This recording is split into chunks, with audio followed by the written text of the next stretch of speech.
So almost a trope, just a long time talking point amongst the Vikings fan base. Like, oh, are the Vikings moving to a 3-4 front? Woo! And it's been around for a long time, right? So, Pat Williams would be perfect at a 3-4 nose. Vince Wilfork 2.0. Jared Allen could be a stand-up 3-4 outside linebacker, right? It's something that's been talked about, bandied about for time immemorial, right? But you look at all the evidence this offseason, I was actually kind of on board with it. And it does look like the Vikings are making the shift potentially to at least a mixed front as they head towards a 3-4 front. But like we said, hybrid is the new base. Nickel is the new base. So it's like, it doesn't really matter all that much. Although the Vikings do have the personnel, and they added personnel that makes you go, So again, all the signs, Dom Capers, that jabroni coming in, long time, you remember him, former head coach of the Texans and the Jaguars and a 17-year defense coordinator of the Packers. All that he has known is the 3-4 defense. And again, that defensive room is stacked, but bringing in yet another head coach with experience. Oh, only with the 3-4 defense? Plus, Zimmer's run the 3-4 before. Ooh, fire truck. 3-4 before in Dallas, so he has some experience there. And then you sign Michael Pierce from Baltimore, who does his best as a 3-4 nose tackle. And then you sign Anthony Zettel in free agency, and you draft James Lynch, who would be great 5-techs. Right? A little bit of a tweener. Are they really a defensive tackle? They're really a defensive end. Split the difference, split the baby. 5-tech, 3-4 defensive ends. As well as Afadia and Armon Watts. Both have the size to hold up inside as well as get after it on the edge. Be perfect 5-techs in a 3-4, right? Also, the fact that the Vikings didn't necessarily put a high priority on drafting or signing an impact 3-tech, something that was severely lacking last year.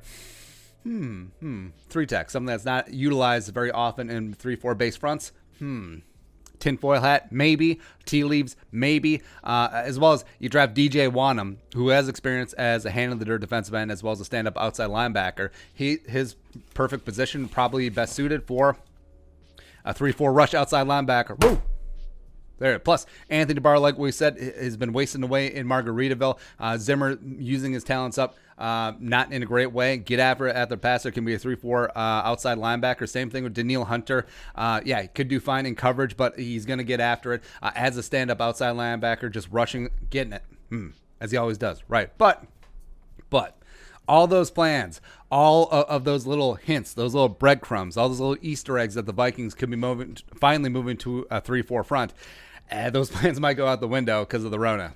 All right, because of the shutdown, because of the truncated offseason, all those things just may go bye-bye. The Vikings may have to run it back with the 4-3 over scheme that's been a hallmark of the Zimmer Hellfire defense ever since he got here in 2014, which is fine. Hopefully they can bring back that love and feeling on defense. But all these changes, if the Vikings were going to implement them, they need reps. Like they do need time on the practice field to let that marinate, let that soak in, become something. Because players would be learning de facto new positions, especially guys like Daniil, who handled the defensive end. All of a sudden, you're 3-4 outside linebacker standing up, playing in space. And he does need reps. He does need instruction. He does need to do that on the practice field. So potentially no OTAs until June. So no rookie camp, no OTAs. Maybe you get one in on June. Maybe. Then potentially a shortened training camp. Less and less time with the coaches and players actually on the field. That does not lend itself to like, hey, we're having the seismic shift defensive philosophy. Probably not going to happen, right? Yes, they've had virtual OTAs. Cool. Zoom and virtual learning time on the iPads. Sorry, Microsoft Surface tablets. Got to get that right. But think of how many meetings you've had either on Zoom or virtually. How much do you pay attention? Plus, that doesn't help nearly as much as being on the field and actually implementing it, building out that muscle memory. Probably not going to happen, right? So because of the weird off season, the Vikings may have to push pause because maybe they did want to go whole hog. Maybe they did want to introduce a lot of 3-4 base defense concepts. But because of the Rona, because of the shutdown, could be a pause on that. Maybe they bring it along slowly. Maybe we see it maybe like 5 snaps a game. 3 defensive linemen. Daniil Hunter standing up. Anthony Barr actually rushing the passer. Let's see it. Let's see. Either way, we'll see. All right, so your thoughts. The Rona potentially stopping the Vikings from moving to a 3-4. Let us know in the comment section below. Subscribe for daily Vikings takes. You want to support the work, post on the Venmo. Please give us a follow on social media as well. But until next time, Skol production value.